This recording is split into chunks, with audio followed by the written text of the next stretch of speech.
This is how Jane starts her day at work. For the next several hours, she will remain in this car.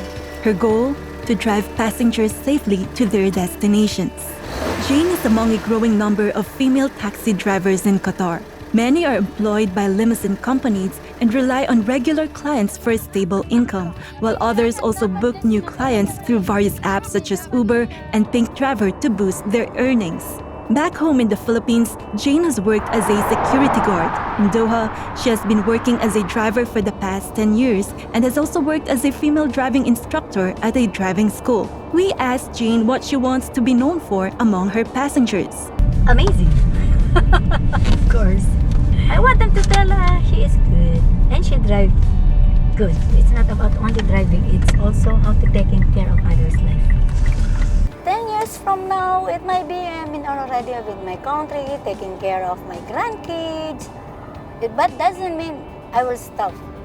While I'm here in Qatar, actually, I'm trying to share my knowledge, teaching those young women, giving idea what we do as a limousine, how they treat the customer. We're teaching them well. Because actually, sharing knowledge is the best sharing. Historically, one of the first recorded female taxi drivers in the world was Madame de Coxelle, who got her taxi driver's license to drive across the streets of Paris in 1908.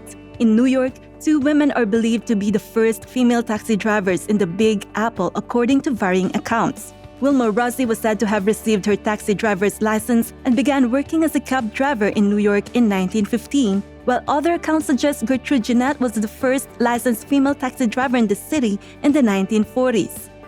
Another lady driver, Catherine, previously worked as a branch manager for a supermarket chain in the Philippines. She encountered some setbacks in life and chose to work as a driver in Doha because the salary is comparatively higher than what she had back home. I want to be a doctor someday, but I cannot afford it because I am financial problem, I'm a driver. They are surprised that I'm a lady driver, not a mom. Sometimes they are think that I'm a man, but I tell them the way I'm speaking, I'm a woman. Hi, I'm Elena, lady driver in Qatar. Driving is my passion. For me, it's very profitable because first of all, this is only the skills I knew, and I'm happy to do these things. Across the Gulf region, female taxi drivers continue to hustle hard. Taxi companies in Kuwait, Bahrain, and the UAE began hiring female drivers over 13 years ago. Qatar followed suit in 2013 when as many as 24 women from various African countries were deployed to drive across the streets of Doha, becoming the country's first female taxi drivers. In 2022, 4 years after its historic decision to allow women to drive cars, Saudi Arabia also allowed women to work as taxi drivers.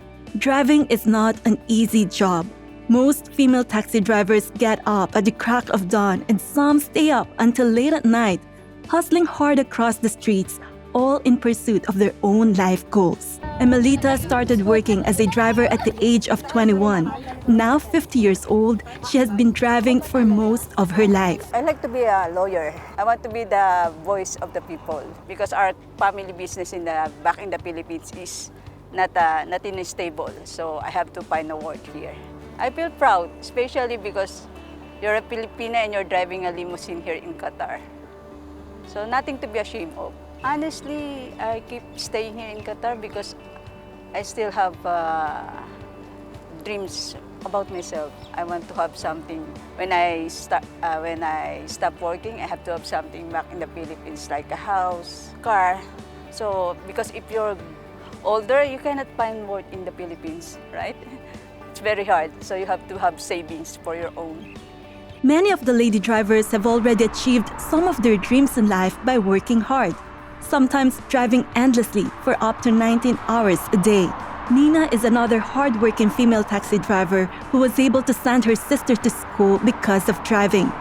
Her sister now works as a nurse. For me, because you are free wherever you want to work, and also if you want more work, you have more money also. I have one sister, that's why she give me hard work. She is a nurse now and she works in Saudi Arabia. Yeah, she is the one give me a hard work. And thanks God, all my goals is already success because I was hard work because of her. That's why I'm working 19 hours. My dream, I want to all my sister they finish study and successful what they dream is their life. If you have goal, focus on it and to be strong. Having female taxi drivers provides relief to many women and families who tend to feel vulnerable when riding public transportation. However, reports of harassment and discrimination against female taxi drivers are still prevalent globally.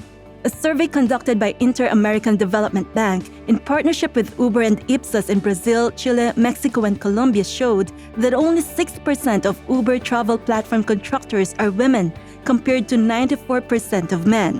A recent study on female traditional taxi drivers also highlighted the long hours behind flexible work, physical and psychological risks, as well as their vulnerability to gender violence and sexual harassment in this highly male-dominated industry. Still, female taxi drivers across the world continue the ride of their lives.